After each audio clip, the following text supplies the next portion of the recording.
NZ Aerosports, Icarus Canopies, now Gyro. That's right, we've rebranded, and Gyro is our next generation. It honours our founder, as that's the name we knew him by, but Gyro also marks the start of a new chapter. And not to be biased, but it's going to be fucking epic.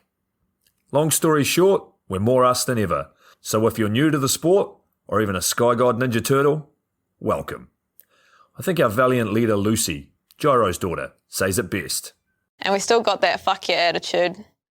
Rebrand! Woo! Rebrand woo indeed, Lucy. Anyway, head over to gyro.com for more info and get amongst your legends. I was 19, broke, unemployed, and sold my girlfriend's canopy for drug money. So I thought I better sew her a new one. What a sentence, and what a story. This describes the humble yet outrageous beginnings of NZ Aerosports, the home of Icarus Canopies, in the words of our founder himself. From getting a paratrooper toy from his mom, watching parachutes at the DZ as a 6-year-old, jumping off the wharf with a parachute made from bed sheets, doing his first jump at 16, sewing his first canopy on a borrowed machine at 19, and starting to sell parachutes out of a garage in 1986, Paul Gyro Martin had an undying love for the sky. Our company started with one man with the wildest of spirits and a true blue sky dream, a renegade. In the time that Gyro created and ran the Icarus Canopies brand until he passed away in 2017, he pushed everything he had to its limits. We miss him, and we always will. Gyro is the next generation of NZ Aerosports. It honors our founder, of course, because it was the name we all knew him by, But Gyro the rebrand also marks the start of a new chapter, our next jump. Gyro is the space between sound and silence, art and science, chaos and calm. Gyro is a state of epic tranquility that transcends understanding. That moment, in the door, in free fall, mid-swoop, where nothing but the present exists. A perfect balance of euphoria and thrill. Gyro captures our passion for flying and our commitment to designing break-the-fucking-rules canopies that deliver pilots pure, wild flight. Hey gang, so I got a new book out. It's called The Upside of Fear, and it's exactly what you think it's about. It's about the good side of, well, getting scared. In it, we talk not only about the science and biology behind fear, but the psychology as well. And it's not just coming from me, it's coming from some of the best in the sport. Omar Alhigelan, Jeff Provenzano, Maxine Tate, and so many more have contributed their sometimes terrifying stories to the book to help you overcome your fear. So head to the lunaticfringepodcast.com. You're going to find the link to the book there, as well as the other books. It's available in ebook, paperback, hardback, and audiobook right now. Coming straight from the cockpit, it's another episode of Lunatic Fringe with the fucking pilot.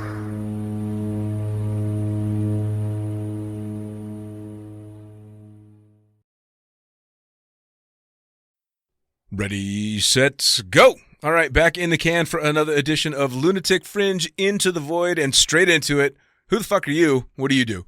I am Scott Fitzgerald. I get called Toppdog for some silly reason, and I ride dirt bikes. You ride dirt bikes. You don't just ride dirt bikes, dude. You do some stupid, crazy shit on dirt bikes. Yeah, try to. Fucking hell, man. I've seen, obviously, I took a deep dive into your Instagram and all this stuff. You're riding dirt bikes, doing it with Nitro Circus and doing all kinds of pretty sick shit, man. I was really impressed. Yeah. No, I'm lucky enough to get to ride with Nitro Circus. It's pretty much the biggest worldwide freestyle team and action sports team. So lucky enough I get to travel the world with those guys, which is awesome. Best time. That is Best absolutely incredible. I was lucky enough years and years ago when I lived in Las Vegas to set up ramps for a Tony Hawk thing, and he had a bunch of the Nitro Circus guys out there, and just seeing the setup that goes into the shit that you guys are doing is insane, man. Yeah, dude, it's crazy. Like the track crew kill it. Like sometimes we're on buses and stuff from venue to venue, and like they've got 24 hours to get there, set that up. We get there and we're ready to do another show. It's crazy, but they're pretty much the legend behind it as well. So I'm pretty. Let's dive into it, man, because I want to know how you got started on all this, and we'll obviously talk about skydiving at some point. But I really want to know how you got started in anything extreme, and then especially how you ended up with fucking Nitro Circus. Yeah, dude, it's actually pretty a pretty crazy story. I really I got into dirt bikes real late in my life. So the way I got into it, I kind of grew up surfing because I live on the Gold Coast, obviously. So I got lucky enough to meet John O'Porter. He's a legend of the sport. It's actually his 40th birthday today. Oh, wow. So I met him and Kane Saul through a girl that we both all used to pump back in the day. All right, fair enough. And so got to meet those guys. It's a pretty funny story. I actually wasn't a big fan of those guys back in the day because I was a surfer and they were a dirt bike rider, which is pretty funny. And then after John O'Porter passed away, Kane ended up moving down to the Gold Coast and moved in with me, and he had a mini bike, so I ended up getting into dirt bikes that way. And then got peer pressured from those boys to do a backflip. Started doing backflips on mini bikes, and then that led into Krusty Demon's tour. So I was pretty much a 50-50 chance of just hucking it at every show into that, and then decided to get a big bike, and then that's where pretty much my freestyle career took off from that. And damn. Yeah, Now, Krusty Demons is like the OG fucking video from way back in the day. Yeah, I mean, that was like the original holy shit, I can't believe they're doing this stuff kind of thing. Yeah, that was kind of like all the OG guys that started the freestyle kind of scene. So That's kind of how Pastrana got into it as well, didn't he? Because he went from straight track riding and then ended up on one of the first or second Krusty Demons video, and then he's fucking Travis Pastrana. Yeah, and he just obviously it's Travis Pastrana. He's just a loose cannon, was jumping everything and doing crazy stuff. And got onto Krusty's, and then So how the fuck? I think it got a lot of people's freestyle career taken off from Krusty Demons. So. Yeah, for sure. I mean, because I know jack shit about the sport, but I know Krusty Demons because there was, and I don't remember the guy's name, but he was the one that launched off the sand dune for like fucking miles, and you're convinced he's a dead man, and he's laying in the sand talking. So yeah. Yeah, good old Steph Henslow. sick shit, man. So how did you got talked into doing a backflip on a mini motorcycle? Is that as freaky as it fucking sounds? Well, it was pretty funny. So we went out to a guy called Matt Shoebring's house. He was the only guy in Australia that had the foam pit at the time. And I was going out there. I didn't really ride dirt bikes. And I was going out there, and I thought I was just flipping off this little mini bike ramp. We're like, yep, going out there. And then he's like, oh, I don't have a mini bike ramp. I've only got a super kicker for a big bike. And even the other boys that actually rode were like, fuck, I don't want to go off that thing. And I'm like, fuck, I've never even hit one. I'm not going off that thing. Anyway, so they started doing it. I sat around for a couple of hours going, fuck, I don't want to do it. And then I was like, fuck, just do it. And then, I ended up doing it sweet the first time I tried one. And then, that's how it kind of evolved from there. And then pretty much a couple of weeks later, I was doing it to the dirt. So Jesus. I mean, the injury rate in motocross is like obscene though, isn't it? It's especially with the stuff you're doing. It's not if you get fucked up, it's when and how bad. Yeah, definitely. It's one of those sports where any time it can happen. Doesn't matter what fucking how high the game you are. Like if you crash, it hurts like shit, and you can potentially hurt yourself really bad or kill yourself. Jesus. I mean, it's kind of funny because I've talked to a bunch of people in different sports now that found their way into skydiving, and for at least half of them, and I would assume skydiving is the safe option. Yeah, definitely. Like everyone says that to me. It's like, fuck, skydiving's crazy. I'm like, to be honest, I mean, skydiving is gnarly. I'm not going to definitely not taking that away. It's fucking crazy. Right. But in the way of like, I don't know. It just, obviously there's just, there seems to be it's definitely still crazy as fuck, but I'm definitely not taking that away. But it is kind of the risk of hurting yourself on a dirt bike is that little bit more easier to do, I feel. Well, and I would think that there's so many more variables when it comes to riding a dirt bike than skydiving. I mean, the emergency procedures in regard to a skydive are pretty fucking straightforward, and the things that you need to watch out for are pretty straightforward. But on a dirt bike, especially with the stuff that you guys are doing, I mean, some of these aerials, I see the clips and there's pictures of you doing it as well. I think they call it a Superman or something, but you're just straight out above your bike, not touching shit, flying through the air. That's got to be pretty freaky, man. Yeah, it is pretty gnarly, but I mean, you do work yourself up to that. I mean, you start off small and get to that. Sure. And then it always does become muscle memory like every other sport. So I don't know I don't think I'm set up for that kind of fucking muscle memory, man. That's pretty hardcore. I mean, it seems like it would be one of those things where, like in skydiving, every once in a while I'll get a reality check, and you look around on a jump or when I'm flying, and you look around and go, I can't fucking believe I am doing this shit. But on a bike, the visuals, because in a skydive, right, you're up so damn high that the ground's not rushing up at you. Nothing's flying by unless it's your buddies that are fucking up the jump. But on a dirt bike, when you're maybe 30 or 40 feet off the ground doing God knows what kind of speed, Jesus. Yeah, no, it's definitely fun. But at the same time, like they both have their differences. Like for me, the feeling of skydiving's out of control. Like it's so sick, but it's like it's the same as like I suppose the first time you do a backflip, you get that sick feeling of like just you will get a feeling that you'll get from nothing else. But for me, skydiving is like a lot of people can just train easily to get that feeling, if you know what I mean. Like you can get your license to skydive, where a lot of people can't get that feeling to do a backflip. Right. If you know what I mean. Yeah, for sure. Well, I mean, it's kind of next level stuff. You don't have to be a great skydiver to go ahead and have a lot of fun with it and be safe and injury free. But I don't think the same can be said for riding dirt bikes. Yeah, no, for sure. But I mean, yeah, the feeling, I tell everyone now, like, you need to skydive in your life. It's fucking crazy. Awesome. Well, I was lucky enough to speak to a good friend of yours not that long ago, Jeff Weatherall, who again took a different extreme sport and kind of found his way into skydiving and found the parallels were kind of the stoke involved, right? Yeah, for sure. Jeff's a legend. Well, and that's the thing. You fall in love with that stoke, and then you can find different sports and different activities where you can get it. Yeah, for sure. Yeah, no, definitely. I've always wanted to skydive, and I've always wanted to do it, but to get myself to do it. And then once I've done it, I'm like, fuck, I'm so stoked I actually did that. Right. Now, how did you get started in jumping? Where was the first jump, and what was the situation? My first skydive jump was only probably a year ago. Okay. I think. So I'm pretty fresh to it. One of my good buddies that rides dirt bikes as well, Jackson Strong. He's like X Games champion dirt bike rider. Right. He hassled me into doing it.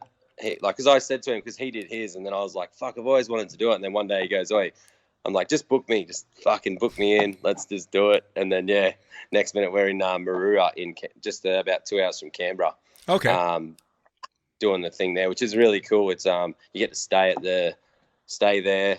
You do it like you have the few days, and it's like right on the beach and stuff. It's a pretty sick place to do your AF. But I pretty much did that. Got my B rails that week, and then now I pretty much and then we actually got invited to Funny Farm, which is fucking sick because I didn't realize how well known Funny Farm was, and I was there I think with 18 jumps, and and that's the one. That was the one plus thing about COVID. We got to go and do that because no one else could come to do it. Fucking hell! I mean, it's Funny Farm is a world famous boogie, and especially if you're new to the sport, to start out your AFF jumping on the beach with that kind of scenery, and then transition from the beach stuff to hitting Funny Farm. I mean, fucking hell, that's an introduction to skydiving right there.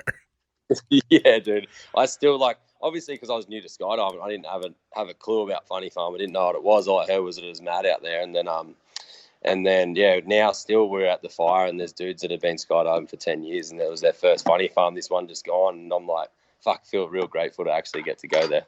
Yeah, no doubt. Well, and to have it there and in your backyard, and with the talent that's out there as well. Now I'm going to jump you back a little bit. I didn't actually hear the story of how you got in and started with Nitro. Yep. So it kind of from riding with Krusty Demons, all the guys on Krusty's, obviously I became really good mates with, and then we were always riding together, and that was kind of my leeway into Nitro. I suppose the saying of it's what you know, it's who you know in that industry for me. So I luckily got enough. So before I actually got to ride dirt bikes on there though, I did everything I could because I really wanted to be on there. So I was the guinea pig for, we did like a 3-person flip, a 4-person flip, 5-person. So it was like we had 3 people on the dirt bike, then we had 4 people the next year, and then we had 5 people the year after. So that kind of got me in like that. And then I was just doing all the stupid stuff. I was for Travis and that. I was, he would ride his dirt bike up the mega ramp, and I'd be the guy that had to ride it down and just stuff like that. And then obviously, by that time, I was good enough to get. By that time, I was good enough to get on tour, and I was doing all the tricks that everyone else was. So it was good. I got to fill in the trains and got to traveling around with them. So we see the produced version of it, and every once in a while you get the videos that are behind the scenes. Pastrana's good about putting a lot of shit out there that happens at his place and in the foam pit and some of the wildness there. But I mean, it looks like you must go through a lot of fucking shit to get the polished routine that you end up with. Because you end up with these insane routines that you guys make look ordinary, right? But yeah, to get it done, fucking hell. Yeah, dude, there's a lot of practice. And obviously, it's always like every year the same kind of stuff stays in, then we add a little bit extra, so it all like combines into be like that 1-6 show. But I recently, the last tour that we just got cancelled from COVID, I dress up as an old man. I flip this mobility scooter, so it's pretty funny. So I dress up as Bilko's granddad and come out, and it's this bloody mobility scooter with a 252 stroke motor in it. It's fucking scary just to ride in a straight line. But I get to backflip it on tour, which is pretty cool. Jesus. Well, I mean, do you guys just sit around and drink heavily and come up with the ideas of the shit that you're going to do? Mate, I'll tell you what, a lot of the stupid ideas have come when we're drunk, and then we're like, fuck, we said it, we got to do it. Oh, fucking hell. I mean, I can imagine, because I watch some of these things that are being done, whether it's on dirt bikes or pedal bikes, and I'm like, Jesus Christ, to think this stuff up, it's insane. I mean... Yeah. I mean, some of the shit that the guys do on the mega ramp, it's like, is that even going to work? And they're like, let's just try it, and most of the stuff somehow works. Wow. Oh, so what's the sketchiest thing you've either attempted or been asked to try and pull off with that? I think on tour, I think probably it'd definitely be like the multiple people on the bike. Like that was really scary because a lot of them went really, really wrong. So every time we'd have 8 nights of crashing and just have skin off everywhere, and we'd just be getting back on to go again. It was like, got to a point in one Europe tour, we're just like, fuck, are we really doing this again? And then, I mean, probably the other thing's probably the old man scooter. It was pretty scary for me because it was like, I flipped it in the foam pit about twice, and then I got to the show and we couldn't get the ramp to go down, so I had to push it back a bit further. Right. And then I didn't know if I was going to hit my head on the top of the ramp because I flipped so low. And I was like, oh, fuck, I've gone through all this practice. I got to just do it. So that was pretty sketchy. But Jesus Christ. What does your family think of your profession? Yeah, they actually kind of worked into it now. They don't really care. So I've broken enough bones.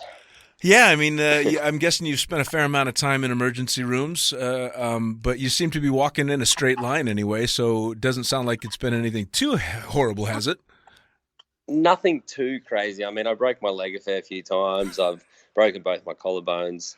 I've ruptured my spleen, broke my wrists. Been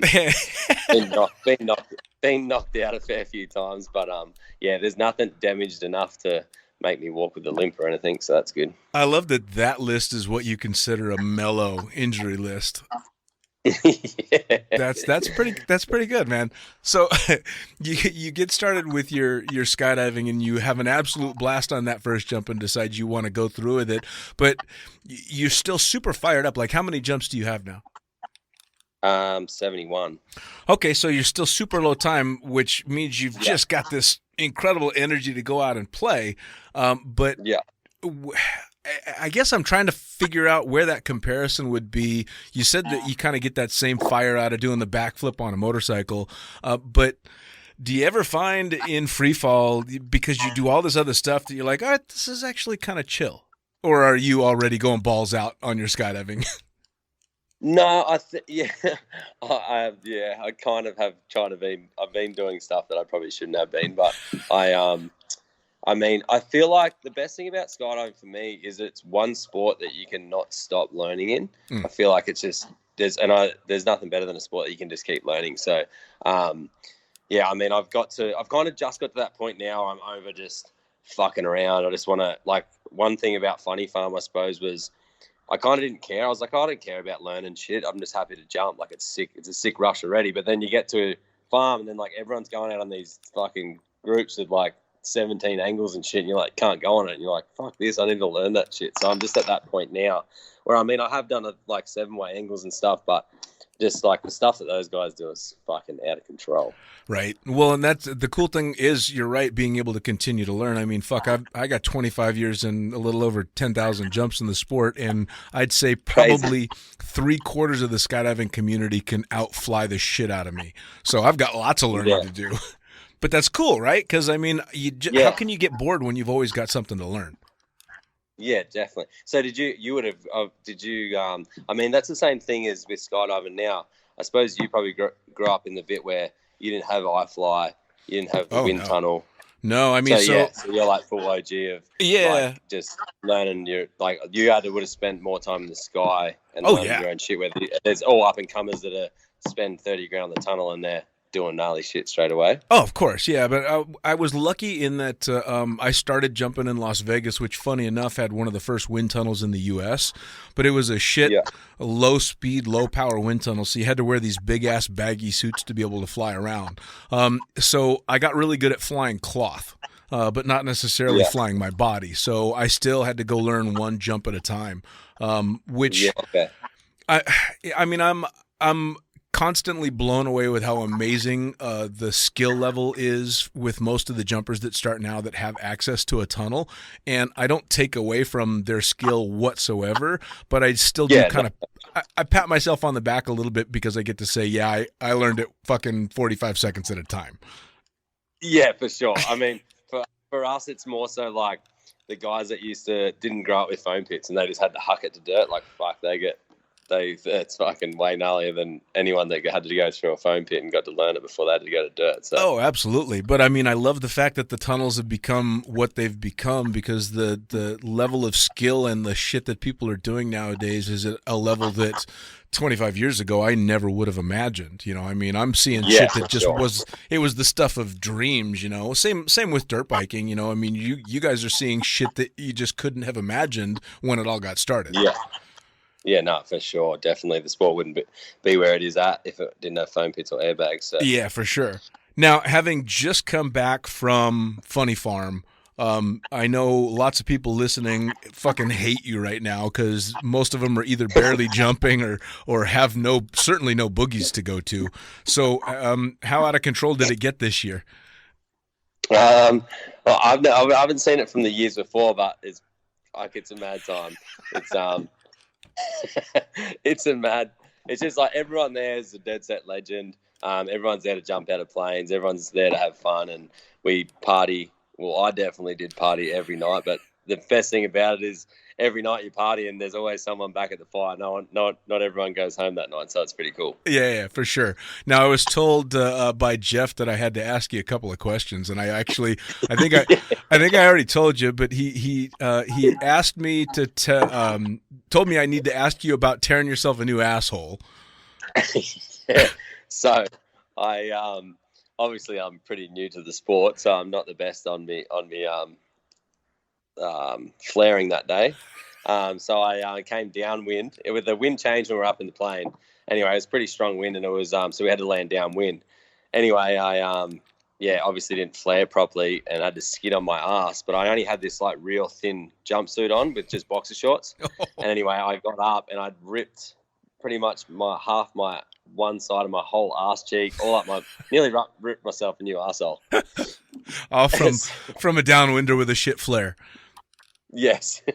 Yeah, that'll happen. And it was pretty funny. I had one of the medic chicks, the older lady, like Rhonda. She's like a legend in the sport too, like out there. And she's a paramedic. So I had her. I'm bent over in the shower. She's sticking a butt patch on me, creaming it up. It was pretty funny. That's awesome. I was also told he said that I should ask you about your getting ready for Funny Farm and packing. Yeah. So the night before Funny Farm was my birthday. So we went out that night and we pretty much realised it was time to go to Funny Farm. And we were still up drinking. So my packing was throw a couple of jumpers, throw a couple of shirts in didn't even have a backpack. I had a washing basket. So I threw that in, threw a couple of shirts and socks in there and chucked it in the back. And then halfway on the way, I was like, realised I didn't have a pillow. I didn't have a doona. And it's fucking cold as shit out there too. So I pretty much drove, we drove this. I actually had to give the car over to someone else to drive me out there because I was too drunk. Get out there, and then I was just hit a wall, and I ended up getting one of the paramedics to whack a drip in my arm so I could get some water in my body so I could have a sleep.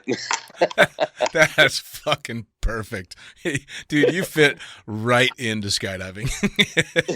Yeah, that was my first day of farm. Oh, without a doubt. We used to have at one of my old drop zones, we had a guy that was a nurse as well, and he'd come after the big events and bring IV bags and vitamin B12 shots and line you up and get you back and ready to go because we'd go pretty fucking big back in the day, for sure. Yeah, for sure. How long were you out at Funny Farm? What is it, a week long? Yeah, week long. Yeah. Fucking so, hell. yeah, it was Friday to Friday. Jeez. Pretty much. Need a vacation from the vacation, that was my first day. That was my first day, and I was like, fuck, I still got a week of this to go. Yeah, you got to pace yourself on that. It's fucking good. Well, that's like Summerfest at Skydive Chicago. I know a lot of my friends will go out there, and they'll plan to jump 2 days of the the boogie, maybe 3 days, because the rest is either partying or recovering. Yeah. Well, we actually did we rode our dirt bikes this year also out there. So we did 5 shows on our dirt bikes as well at Funny Farm this year. So that was pretty cool. We got to ride and also jump. So it was fucking pretty sick. Dude, people have got to fucking eat that shit up out there. Yeah, I do. They loved it. And it makes, when people get real stoked on us, it makes us more stoked because you kind of forget that people get stoked about dirt bikes. And yeah, it was sick. So then we had to get to watch them do their thing, and then they got to watch us do our thing, and then it was it was a sick week. It's cool, right? I mean, you get this mutual admiration between sporting people that do different sports. You know, we used to get the same thing with in Vegas. We had Cirque du Soleil in town, and these are incredible athletes doing all this insane shit, and they're telling us how cool our job is. And so it's just this, you just feed back and forth off of how amazing both gigs can be.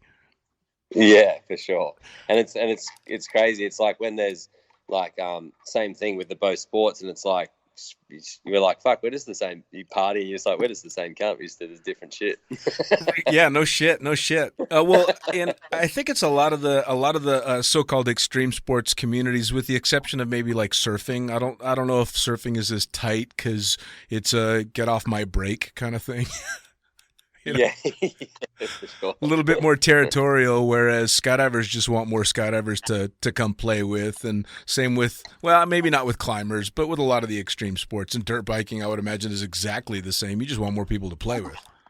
Yeah, for sure. If we get sometimes now we're going to go riding. It's like, oh, we won't go because we're not going to go riding by yourself. You just don't get that same thing. So if you got 10 of you out there, it's 20 times you push each other, and it's just heaps more fun. So yeah, for sure. Now, being able to do something like putting on shows when you're at Funny Farm and you get to interact with the people, that's got to be a lot more fun than doing the big tours where I'm assuming when you guys are out doing Nitro, it's you go do the show and then you're gone.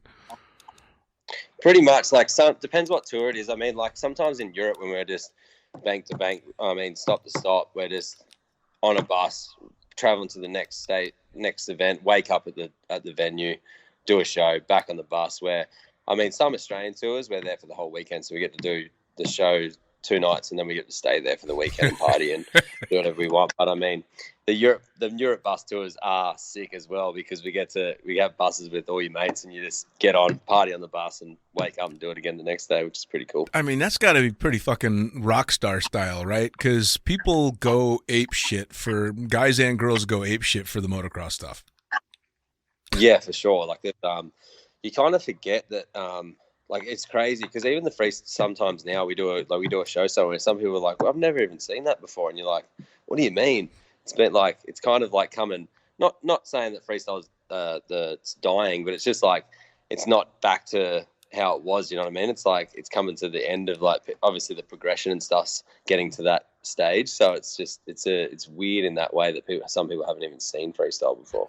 Well, the thing that always blew me away with freestyle that kind of was a little bit like skydiving is you'd start to think, all right, there's nothing new. There can't be anything new because somebody just did a backflip, and then next thing you know, somebody does a fucking double backflip, and then a front flip, and all of a sudden, you're flying a foot above your bike, not holding on to anything. So do you think motocross is getting close to what can we possibly do? I mean, it is definitely for injury wise, but the thing is, they're just building bigger ramps, so you're just getting higher, so you can just get an extra flip in. Like Sheeny's landed a triple backflip on a dirt bike, which is fucking crazy. So now they're just building bigger ramps so you can go bigger and higher and do more stuff in the air. God damn, but I mean, eventually you're going to be down to what, 3 guys that are willing to jump off a ramp that's going to be as big as they want to build it? I mean... Yeah, that is the thing. That's why I feel like the difference between skydiving and dirt bikes is skydiving you can just keep learning, where there is going to be a point where dirt bikes is going to go too far, and it's like you're not going to be out there doing 6 flips. They won't have anywhere you can put that ramp anyway. So. Yeah. Now, is there still a bunch of freestyle competition stuff going on, or is it more like the shows that you're doing? Just shows, but to be honest, this year has been so quiet because of COVID. So sure. A lot of stuff, like we were supposed to do a big punk festival here on the Gold Coast that was organised, and that kind of just got cancelled spewingly because I thought it was all waking back up again. But so the next thing, there's not really any competitions going on. The next competition's Nitro World Games, which is in October. So hopefully, fingers crossed, that's going to stay and not get shuffled along again. And then Nitro Tour obviously starts back in November too, which will be sick. So yeah, man, it's been a while. We got halfway through our tour last March when COVID started. So that's when the last time we did a Nitro show. But we've done a few, like local shows and stuff, but nothing like big like Nitro. So now, in preparation for all that shit, how constantly are you training? Are you on the bike every day, or is it gotten to the point where you're just staying a little refreshed here and there? To be honest, with COVID, because I'm actually a builder by trade, so when I was traveling all the time, I was kind of not really getting to do that much, or I'd get back and I'd still get on the tools, but it would I wouldn't be able to actually make my company any further because I'd be away all the time, so I'd never have any employees and stuff. So the best thing about COVID for me is I've now got 6 employees and I'm cranking my building company, so that's a good thing. So that has kept me off the bike that little bit more though, which I don't really like. But I mean, I still will ride.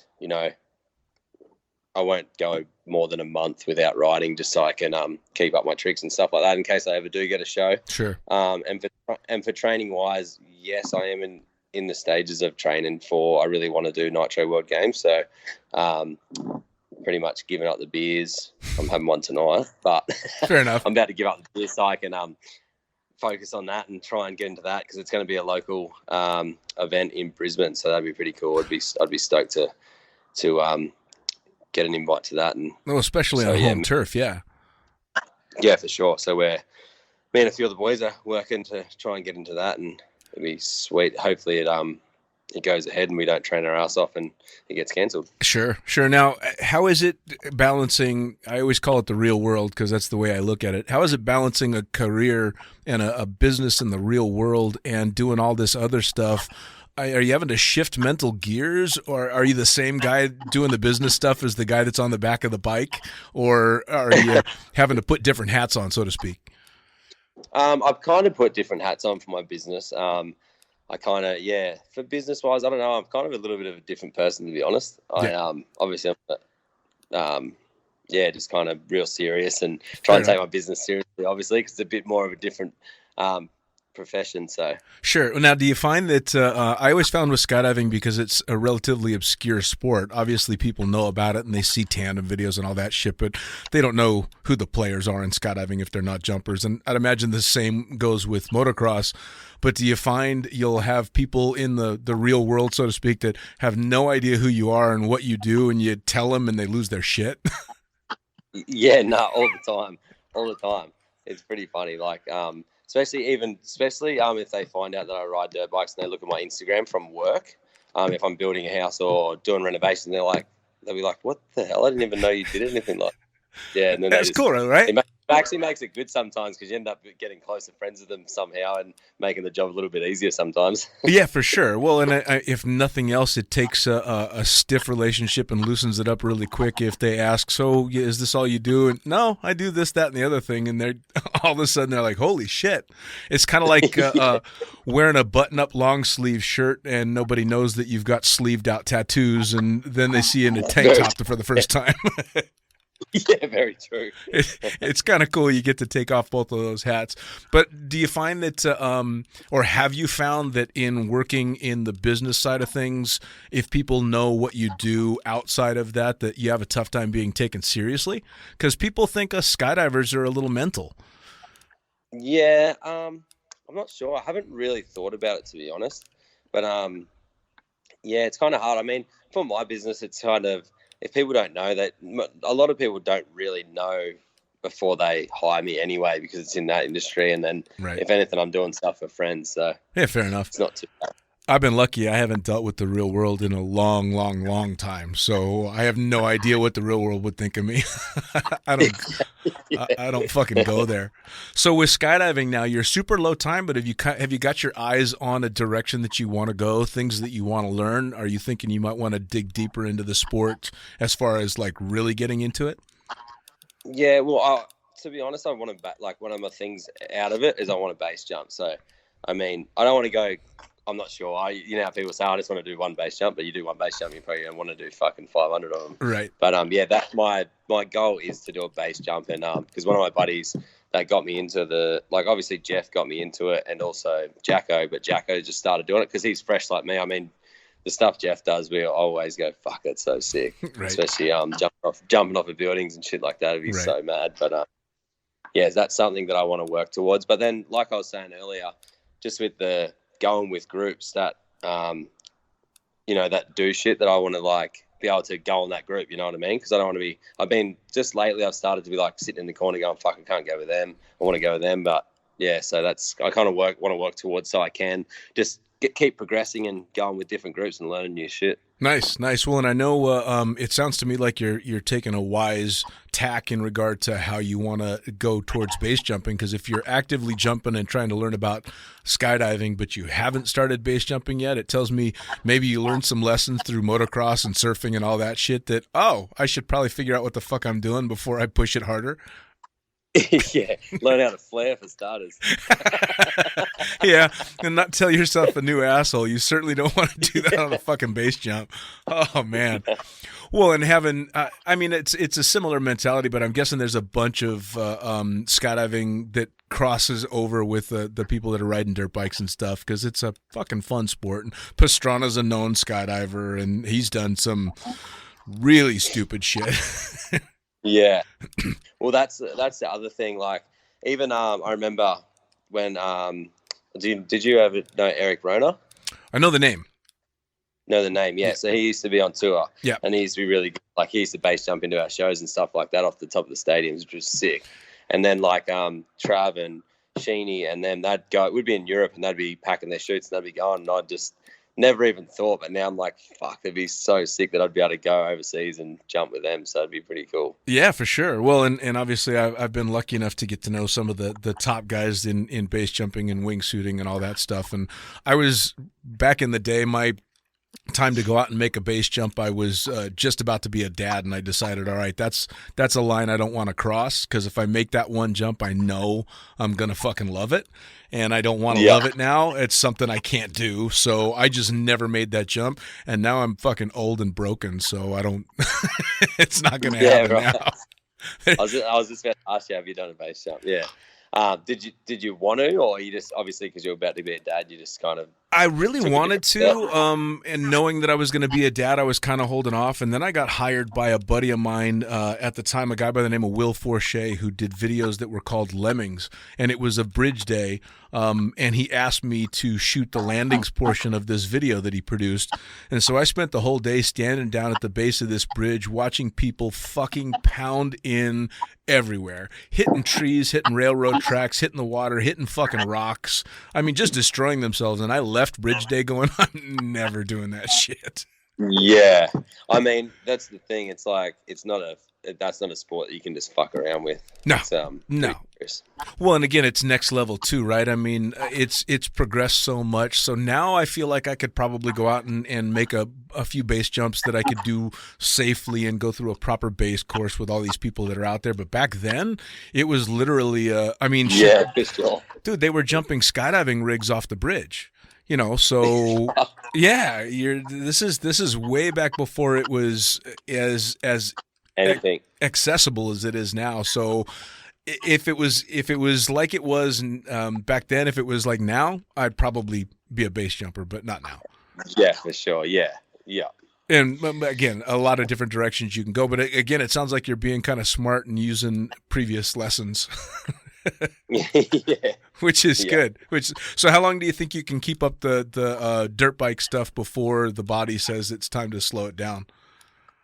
I've been pretty lucky, to be honest, with my body. I mean, I've just started to get like, you know, the aching stuff in the mornings and stuff, but nothing too serious. So nice. I mean, I just actually got over I started getting carpal tunnel in my hands. So every time I ride, I couldn't feel my hands, which sucked, but it's kind of slowly going away. So hopefully that was just nothing too serious. But yeah, for sure. Well, just little stuff like that. I'd imagine that was one benefit to COVID is you kind of had to take it slow. Everybody had to take it slow for a while, and if you do shit like we do, you get to heal up a little bit. Yeah, no, for sure. Yeah, no, it's been good with nothing on, but also it sucks because I miss it, and it's always good going on tour. So nice. But at the same time, it has been good, and I want to try and get my company cranking enough so I can leave it running while I'm away on tour, which has been my dream to do. So. Which is fantastic, especially if you're able to do both and be successful at both, and I mean, basically enjoy it. So it's fucking kick ass. Yeah, for sure. And then obviously skydive along the way. Nice, and, yeah. Overseas, hopefully if we ever get to travel overseas again. Now, are there a bunch of guys that you tour with that jump, or? Yeah, so there's obviously Travis, and then Sheeny. He's from another Aussie rider. He's been doing it a fair bit. He was actually at farm with us as well. And then Harry, he's been doing it a lot. He done it just before me. So, yeah, there's probably about 5 or 6 of us, I reckon, on tour that are skydiving now. So nice. I mean, that sounds like you'd be able to have an opportunity to go jump at a shitload of kick-ass drop zones around the world while you're touring. Yeah, no, for sure. Pretty funny, actually. A good story. We're actually on a tour bus, and it was in Europe, and it was about 3 o'clock in the morning. And this is when I'd never been in the tunnel. I never had any idea of skydiving. It was one of those things I just never thought about. I think it was 3 o'clock in the morning, and we pulled the bus over, and we're all drunk as fuck. And he's like, "Oh, I've hired out the air tunnel." And we're like, "Yeah, whatever." So me and Jacko going, we're wasted. And I've never even done it before. And we're in there, and we're pretty much just smacking into the glass, just fucking banging everywhere. And Travis, because obviously he does it all the time, he knows what's going on. He's like, "Get the fuck out! You're wasting my tunnel. You're wasting my," because he's paid for the tunnel time. We're in there, this maggot smacking against the glass. Couldn't even know what we're doing. So it's pretty funny. Dude, now I'd be like, now I know what it is. I'd be like, "Get the fuck out!" Dude, that's an epic fucking first tunnel story. Yeah, Travis Pastrana bought out the tunnel I flew in for the first time, and I was fucking hammered. And Jacko, we got out of the tunnel, and Jacko spewing up because he was so drunk. It was classic. Oh, that's perfect. That's perfect. Yeah. Well, I mean, it sounds to me like, especially with Travis and the guys that you've got going, that out on tour, you've got a fair amount of opportunity for a little bit of mayhem. Oh yeah, for sure. I mean, that's another thing about it. There's always cool stuff we get to do, even if it's like filming for Nitro TV and stuff. I mean, we were over in can't remember the name of it now, in Europe somewhere. Anyway, we got to go and do. There was like this dude had this company, and we got to drive Ferraris and Lamborghinis all through Europe, and do just little things like that you don't really get to do all the time. It's cool because that's another plus about Nitro. It's like, they've got their way into filming and stuff, so we've got all those cool things we get to do that not many other people get to do. Yeah, I mean, that's kind of when you gotta tap yourself on the shoulder and go, holy shit, I don't believe I get to do this. Yeah, no, for sure. And I was lucky enough over the years, the guys that I looked up to and that had hero worship for in the sport of skydiving, I eventually became friends with, because I'm sure you're figuring out skydiving's a pretty small sport. And yeah. You're rubbing elbows with people that are doing just the most incredible stuff. But you find out, hey, these are just real people, and they're super cool, and they dig the same thing that I do. And I have to imagine that even though it's on a bigger scale, somebody like Pastrana or the guys that you're working with and touring with have got to be the same way. They're just doing what they love. Yeah, no, for sure.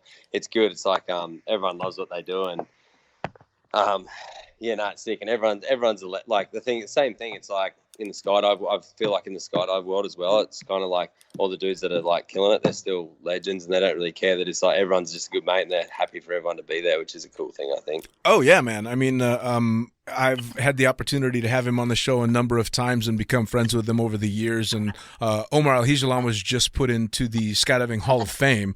And this is, one of the OG badasses that was helping invent what we know as free flying now back in the day. And I literally would watch his videos stoned off my ass in a trailer in Paris Valley, California, watching this guy doing this incredible shit, and then cut to a whole bunch of years later, sitting and shooting the shit with him and having dinner. So you're like, all right, yeah, this is pretty fucking cool. And the cool thing about it is he's still out there doing it right now, as are all the other guys that I looked up to back in the day. They're all still jumpers. Like, the shelf life for skydiving is a lifetime. Yeah, for sure. It's fucking, I mean, that's the same thing for me as, like, I mean, for me, I was a surfer, and yes, I did watch all the videos, and I did know who all the guys were, and then I kind of, like, look around, I'm like, fuck, I didn't even, like, I got a dirt bike when I was 25 years old, so I was like, never even thought that I'd even be on tour, let alone do a backflip on a dirt bike when I was 20, so. How funny is that, man, that 25 is fucking old to get started? Yeah, for sure. It is. Sure. I mean, a lot of people are like, "Oh, did you start riding when you were young?" I was like, "Nah."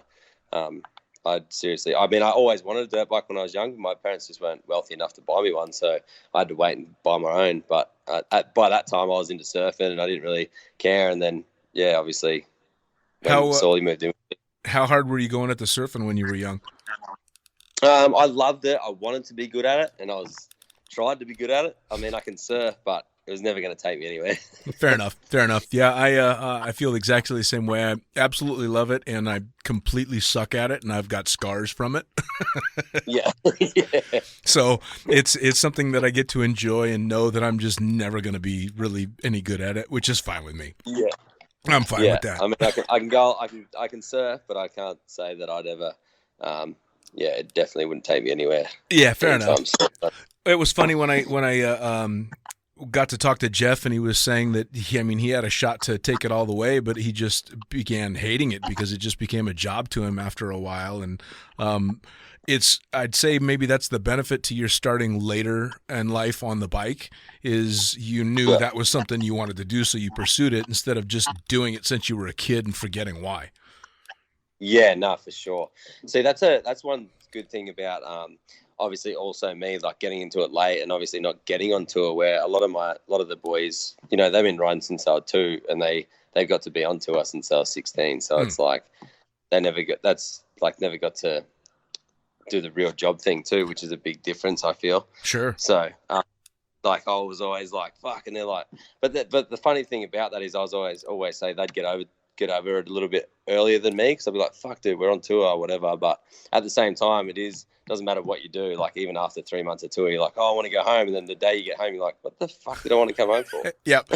Yeah. No, it's the same thing. I'll have a long week of flying, or back in the day when I was jumping full time, a long week of jumping, and then you end up with a couple of days off. And the first day off is great, and the second day you're like, what the fuck am I doing here? This is boring. This is I want to go to Bed Bath & Beyond. This shit sucks, man. Yeah, fucking hell. So tell me when the tour is supposed to start, because I know people are going to be interested in where you guys going this time around. So so there's going to be Nitro World Games. That'll be first. That's in October. So that'll be the start, and then so that's the end of October. I think it's about the 22nd, and then our tour starts off, and we finish off our Oz tour, that Australian tour that got halfway through when COVID hit. So I'm not sure. We had a lot of big plans for this year before COVID. We were going to go Australia, America, Europe, New Zealand, Brazil, but obviously because of COVID, it got cancelled. So hopefully next year those plans keep going. Nice. Yeah, well, I mean, Nitro's it's a fucking a powerhouse now. It's not going anywhere. It's just a matter of when it can go again, I would imagine. Yeah, for sure. I mean, the name for Nitro is like, it's worldwide. You say Nitro Circus, and a lot of people know about it. So, everybody fucking knows about it, and it's been around for a long time now. I mean, Travis Pastrana has been a household name for my whole skydiving career. So yeah, and I've been doing this for a few days.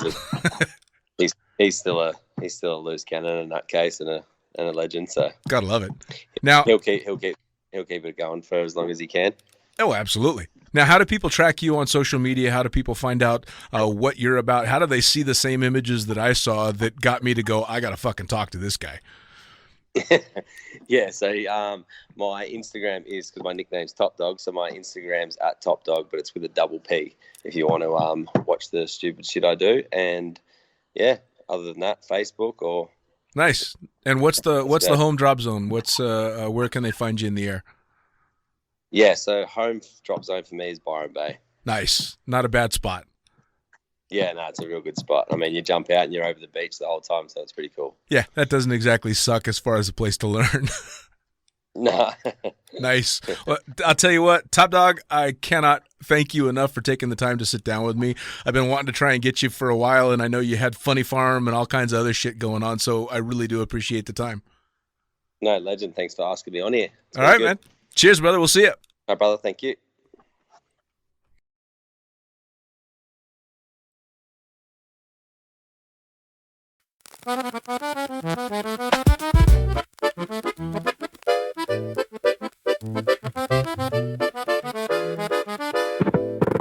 Dolce far niente, la douceur de ne rien faire. Dolce far niente, un art qui mérite d'être maîtrisé. Les feuilles tombent sur le chemin, la neige fond sous le soir. Footsteps carry us, un autre jour s'en va. Dolce far niente, la douceur de ne rien faire. Dolce far niente, un art qui mérite d'être maîtrisé. Les pensées dérivent loin. Through the seasons, l'air vif sent le printemps, mais l'hiver tient encore. Dolce far niente, la douceur de ne rien faire. Dolce far niente, un art qui mérite d'être maîtrisé.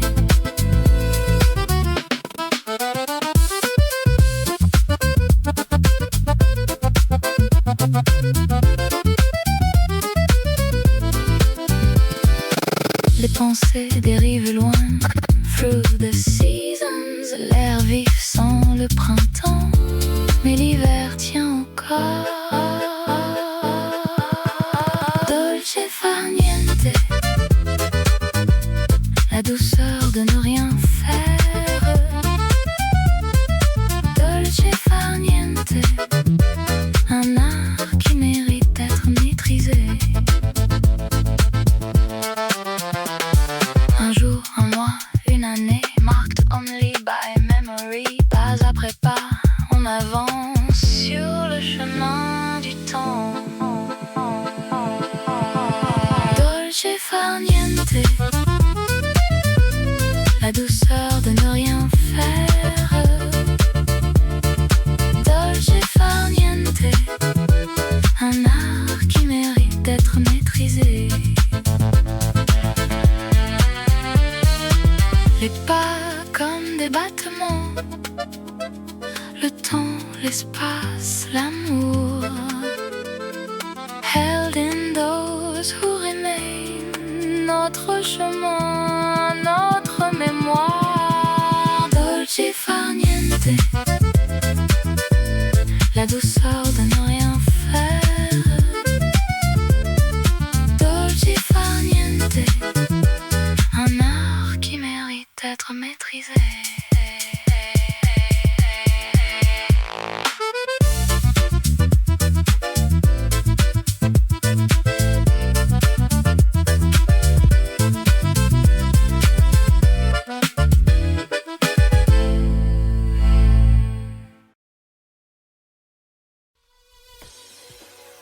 Well, there you have it. Another episode of the Lunatic Fringe podcast, brought to you as always by, well, wait, not as always, actually. Brought to you now by Gyro.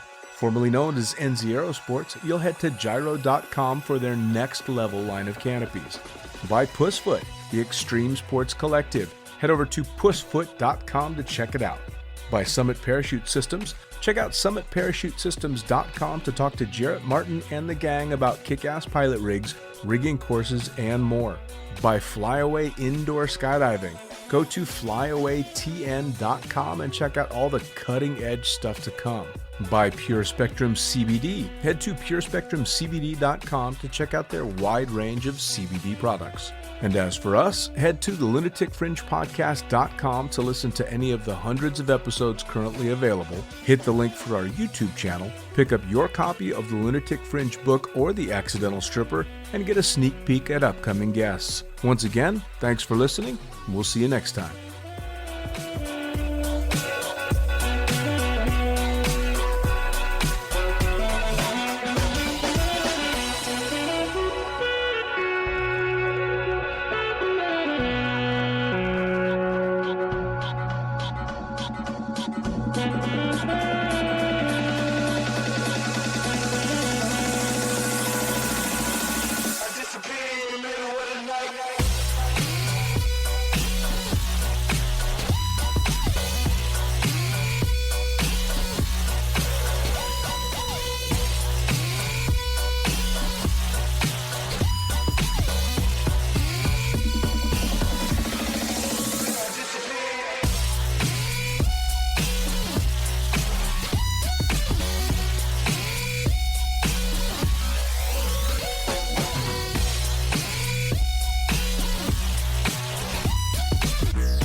Get on the front, get on the front.